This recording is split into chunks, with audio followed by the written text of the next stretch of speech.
We traditionally have had one president at a time, and in transitions, the incoming president-elect is usually a little bit muted, doesn't try to negotiate things in public with foreign governments or with American companies. He needs to get his team together. He needs to think of what his priorities are. I think he'd be better advised to do that.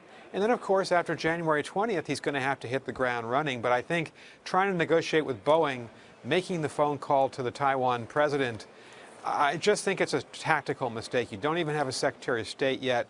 You really need to get your policies in place and not try to begin to be president before January 20th. On this question of Taiwan and China, do you think that it was a premeditated choice from President-elect Trump to have that conversation, and was he trying to send a message to China? Well, that's what some of the people in the Trump campaign are saying, that they considered this and that they wanted to make this call to the president of Taiwan. Now, no American president has done that since before Richard Nixon. And it worked over the last 40 years. We had stability in our relations with China. We were clear that there was one China in Beijing. We're competitive with that country. We disagree with China, but we're not trying to question the existence of whether there's one China or two. And I think that the problem with the phone call that President Trump made is this. President-elect Trump has also said that North Korea is going to be one of his top concerns.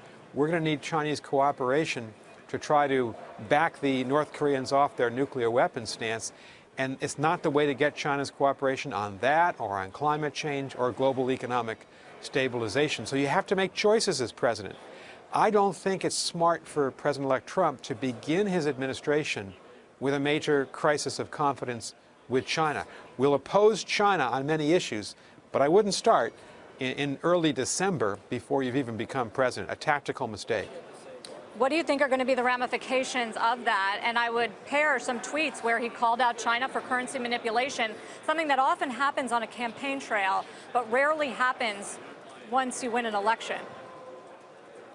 Well, we'll have to see. We've got problems with China. We need to be very tough-minded in the South China Sea, in the East China Sea. We should continue the pivot, the rebalancing of American forces, build up American power in East Asia. We should want to be the predominant power. But at the same time, you've got to deal with China. And here's where I think President-elect Trump needs more experience around him. He needs a Secretary of State nominee who can help him calculate the risks of angering the Chinese on an issue like Taiwan versus trying to get their cooperation on North Korea. With great respect, and I respect Speaker Ryan very much, I don't agree. George W. Bush, Ronald Reagan, Richard Nixon, they weren't calling the Taiwanese leadership because we had settled 43 years ago on this issue of China, one China, not two. Big mistake to put that back into play. Hey there, thanks for checking out CNBC on YouTube. Be sure to subscribe to stay up to date on all of the day's biggest stories. You can also click on any of the videos around me to watch the latest from CNBC. Thanks for watching.